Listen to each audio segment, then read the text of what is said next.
So this is an update on the horn system for the CT125. We built this deck out of a thick ABS plastic, compressor on rubber isolators, and a steel battery box with a strap on it, so it shouldn't go anywhere.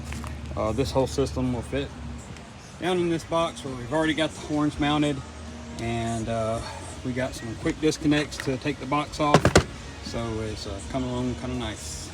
And here's what it looks like all installed in the box here. It's pretty cool. Once we get it all wired in, it'll be nice and neat. Okay, here they are on the bike. This is how they look. Pretty wild.